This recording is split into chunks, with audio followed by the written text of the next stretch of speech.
So, what is Git and what is GitHub? Bago tayo pumunta sa Git and GitHub, kailangan muna natin alamin yung dalawang bagay, which is yung version control and version control system.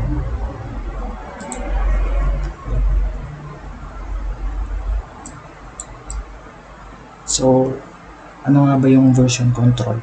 Version control is a system that allows you to track and manage changes to file and code over time. It is a crucial tool in software development as it helps developers collaborate, keep track of changes, and revert to previous version when necessary. So, let's say for example sa isang company, merong isang project na ginagawa nila, and kada member sa isang team ay mayroong specific na ginagawa. So, let's say for example, isang developer. So, nagkukod ngayon yung isang developer, and then pinasa niya, and then pinakita niya sa kanilang team, and then may hindi nagustuhan or may gustong baguhin. So, magkakaroon ngayon ng version 2 ng kanyang ginawa. So, maduduplicate yung project and magkakaroon ng version 2. Then, doon niya implement yung mga gusto niyang baguhin. And then, kapag hindi pa rin nakuha yung gusto ng team, magkakaroon naman yun ng version 3 hanggang sa uli. So, basically, magkakaroon siya ng maraming version ng inyong projects.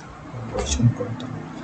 So, like for example, nasa huling part na kayo ng pagpapago, and then bigla nyong na-realize na mas maganda pala yung version 1. So, meron kayong babalikan na project.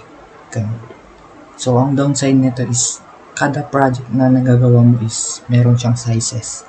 Then, let's say for example, dito sa version 1 project, meron siyang 200 MB na size. And then, na-duplicate ulit siya dito sa version 2. And then, kung may dinagdag ka, hindi mo madadagdagan yung size. So, pag may binawas ka, mababawasan din to. Let's say for example, naging 202 naman itong pangalawa.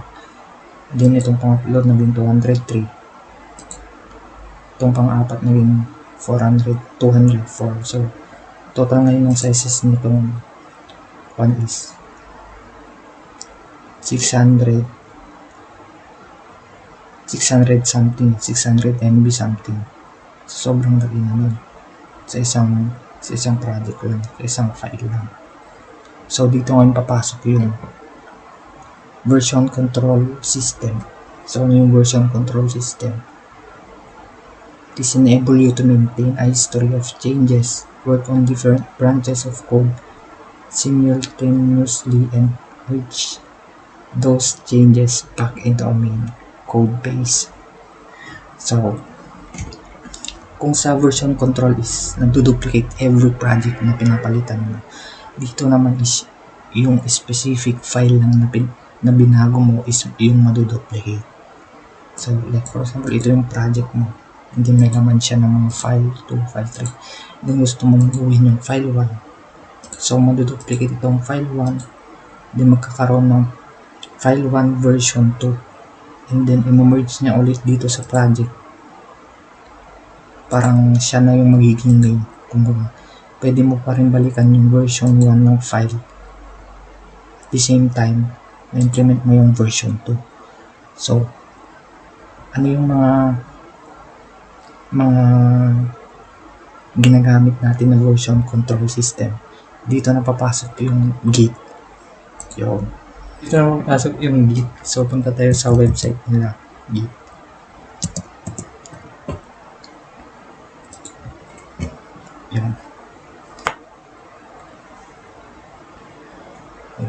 So, ang Git ay isa sa mga version control system na ginagamit ngayon ng mga tao.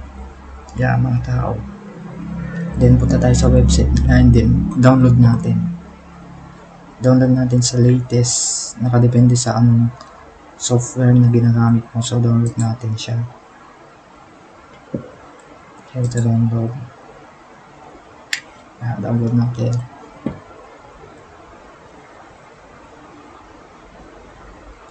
Then pagtapos natin ma-download, open natin.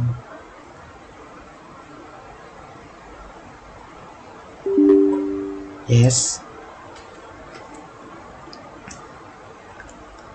Yan. So, next lang natin. Next. Next natin.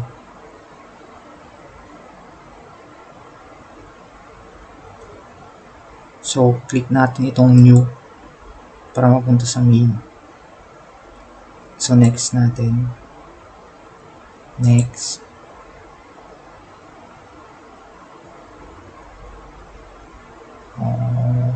Next natin. Next. Next. Next. Next. Next. Next. Then install na natin. Install. Wait lang natin guys. Kaya yan guys.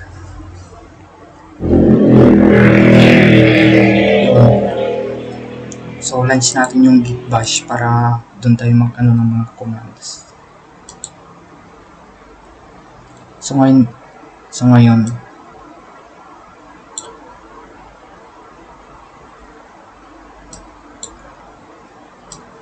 yan.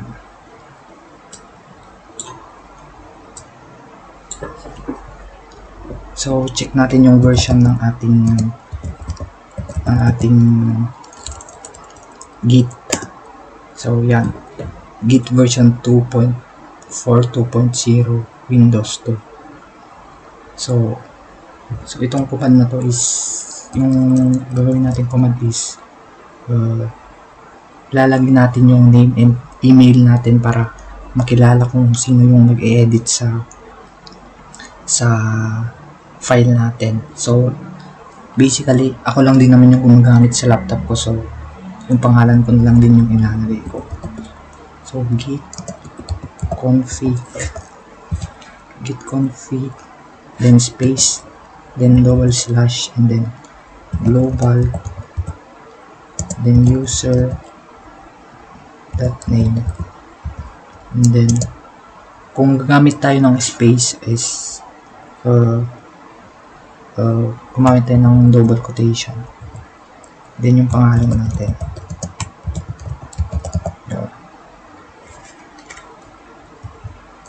Then enter. Yun. So ngayon naman is yung email natin.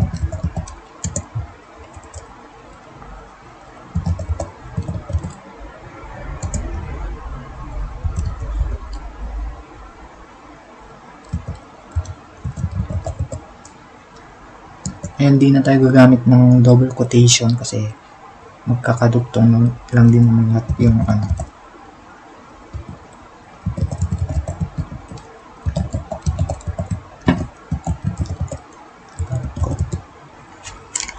Then enter natin. Then yun, goods na yun. So X na natin siya. Then minimize na natin to. So ngayon, punta na tayo sa VS Code. So dito meron akong folder na may pangalan na project. Then gawa tayo ng file, pangalan natin index.html. Yan, tinenter natin. Yan. And then gamitin na natin yung mga commands sa Git. So open natin yung terminal para open natin, punta tayo dito sa 3 dots sa taas, terminal, and then yung terminal.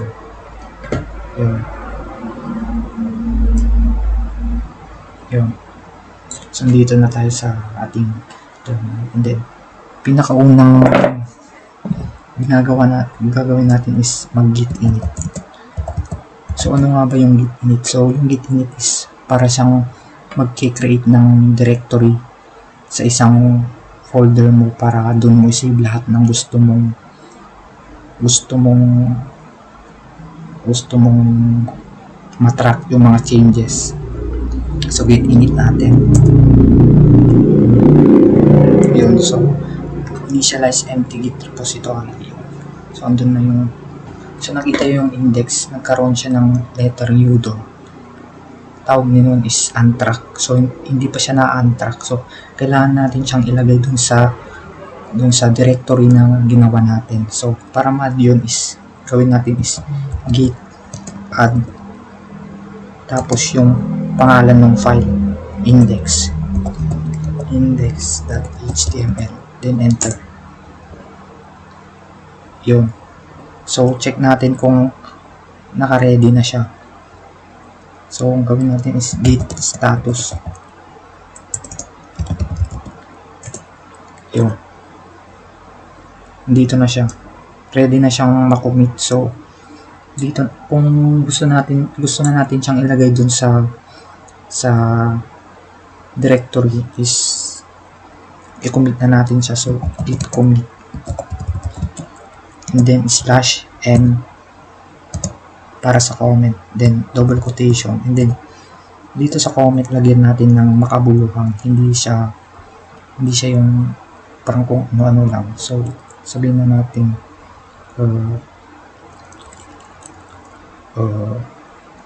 index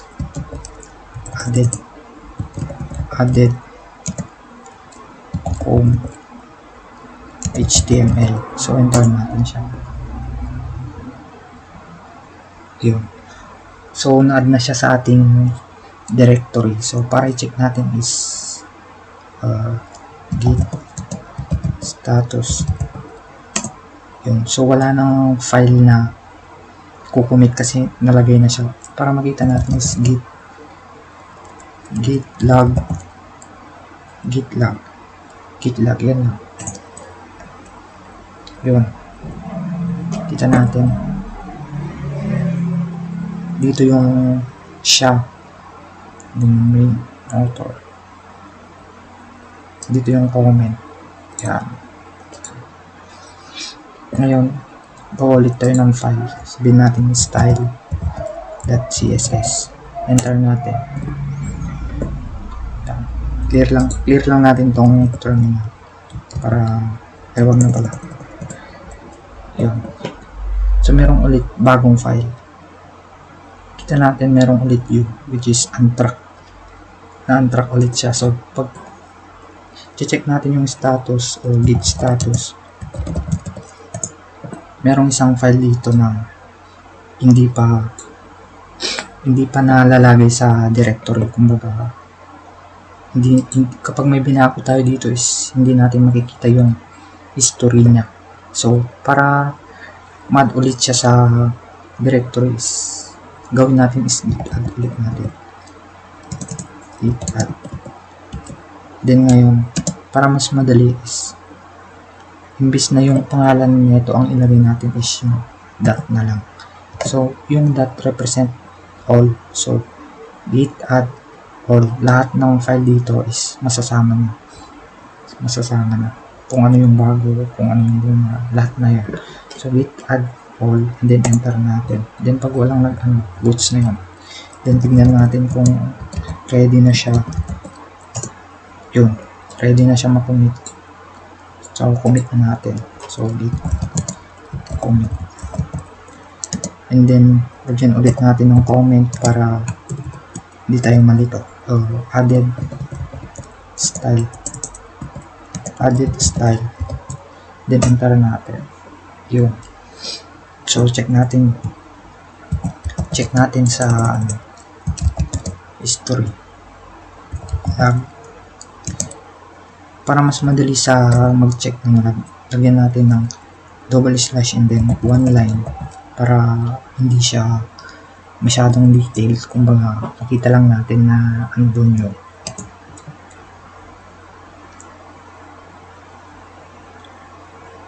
Ay mali, git log one line pala yun. Sorry, one line. Yun, dito yung dalawa. Yung una, nag-add tayo ng HTML which is andito yung comment natin, add ito, then ito yung pangalawa, added style. Yun. So goods na yun. So punta na tayo sa GitHub. So GitHub.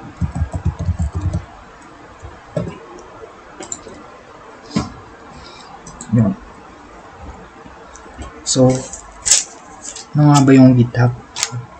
Wait lang. Ano nga ba yung GitHub? GitHub is a web-based Git repository hosting service. Oh, yun. So, GitHub is a web-based Git repository hosting service. So, yung mga project natin sa local repository or local computer, pwede natin siyang i-upload. Papunta sa GitHub. So, para ma-download din siya sa ibang computer or ma-share natin sa ibang user yung code natin. Ganun yung gamit ng GitHub. So, punta tayo sa websites nila, and then pag wala pa kayong account, mag-sign in lang, mag-create account lang kayo. Pero pag meron na, mag-sign in na lang kayo. Ako may account na ako, kaya mag-sign in na lang ako. Yun. So, pagka-create nyo ng account nyo, dito kayo mapupunta. Then, para mag-create ng new repository, dito yung new natin. Yan. Nice one. Then, lagay tayo ng name. Kahit anong name. So, let's say for example, project 1. Ay, mali.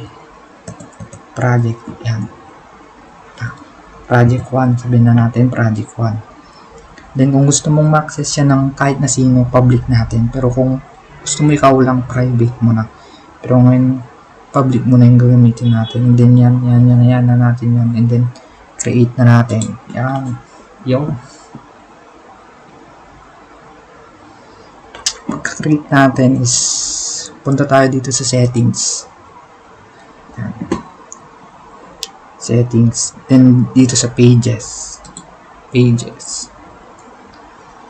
And then, dito sa branch, dito sa none, lagay natin yung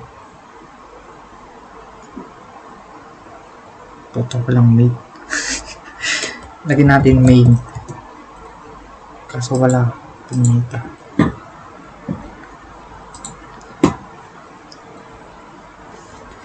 So, dito na tayo sa GitHub. So, dito sa babang part, dito yung mga command line na susundin natin. So, na tandaan nyo na nag-git init na tayo, nag-git add, and nag-commit na tayo. Ngayon, ang gagawin na lang natin is itong tatlong nasa baba, para ma-upload siya mismo dito sa GitHub. Then, copy lang natin to, GitHub branch main, para mapunta siya sa main branch. Yan. Tapos, enter natin. Pag walang goods yan. And then get remote. So, ano nga ba? Itong get remote add origin, ang ibig sabihin nito is itong file na to gagawin na natin siyang origin. Kumbaga, kapag magpupush na tayo ng isang project, hindi na natin kailangan itong buong link ng ating GitHub project. So, pwede na lang natin gawin yung origin na word para mapunta siya sa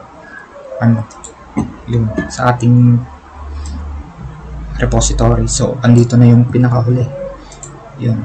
So, enter natin yan. So, git push u. Dito na yung origin na sinasabi ko. Hindi mo na kailangan ng link ng iyong GitHub repository. Kumbaga, ginawa mo na siyang origin, yung name niya. Yun. And then, sa main natin, nilagay natin sa main, and then enter natin, and then natin. Ayun, kita nyo, doon na yun, na sa ating repository. So, punta na tayo sa GitHub, and then refresh natin. Ayun, kita nyo yan. Dito yung index in style. Yung dalawang to, dito na sa ating GitHub. Ayaw. Ganun lang guys. Ganun lang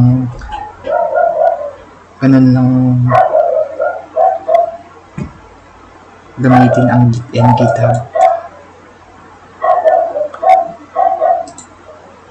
Putang inang aso yan. Ang ingay. And then, ayun pala, pagtapos na ito, punta tayo sa settings. And then sa settings, dito sa branch, dito sa none, select natin yung main, and then save natin. Save. Yun. Para maging main siya. Alam mo yun, pag may create ka ng changes, ganun, ito yung parang pinaka-main project mo. Try natin. Ngayon, clear muna natin yung terminal. Okay. So, X muna natin. So dito sa index, lagay tayo ng content.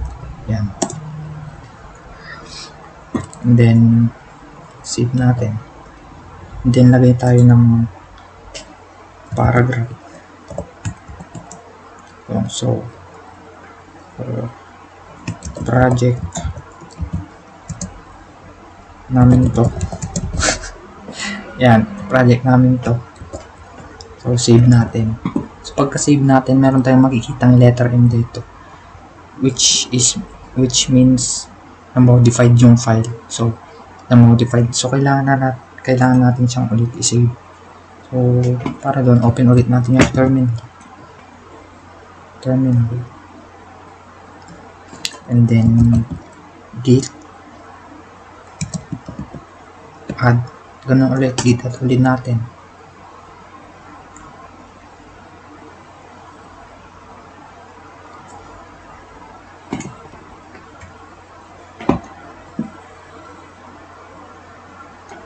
Git add, then git status. Yun, so na-modified yung HTML natin. So, git add natin. Sorry naman pala. Git add. Tas dot para lahat. Yun. Then, git. Check natin. Git status. Yun. Ready na siyang ma-commit. So, ready. So, git commit na natin. Git commit. And then, lagyan ulit natin ng comment. Added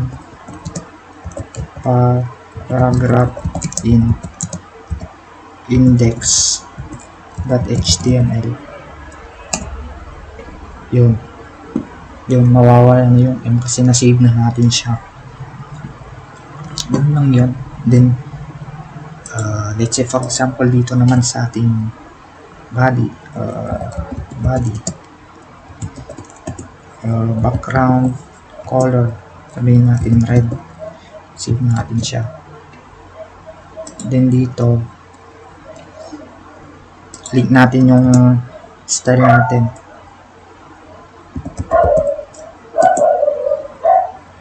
So, yung pangalan ng ating CSS, so andyan na. Yun. So, save natin. Yun. So, dalawa silang file na modified. So, gawin natin ulit is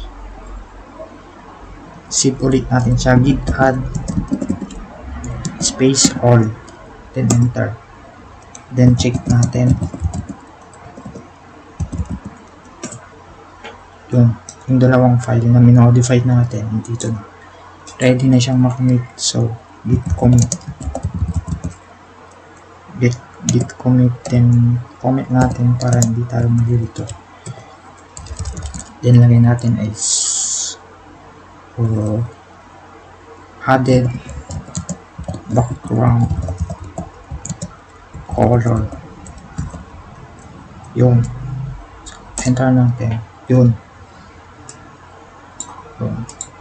Kita nyo yung goods na na-save na siya. Then, check natin siya sa git log all space, then one line. Enter. Yun. Dito na siya. Yung pinakauling ginawa natin at added background color, and then pangalawa edit paragraph, and then edit style, and then edit homestay. Dito na siya. So punta tayo sa GitHub natin, refresh natin yan. So dito na yung project natin, so check natin. Ayun. walang nagbago kasi hindi natin siya pinush sa ating GitHub. So para ma-push ulit,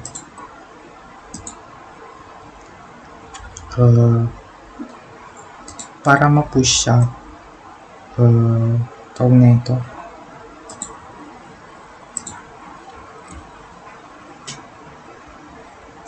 so push natin ulit siya sa GitHub. So git push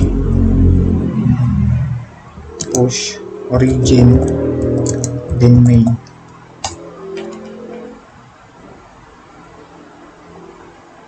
Yun, goods na siya.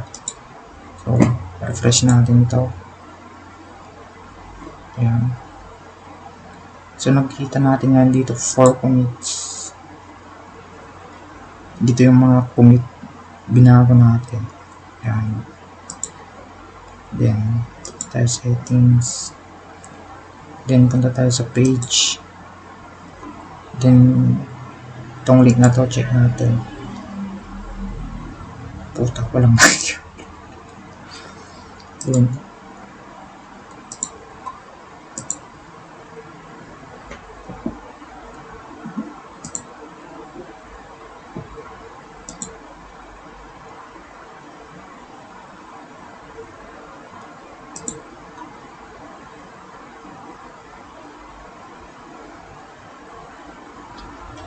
nilink ko naman. Putang ina to.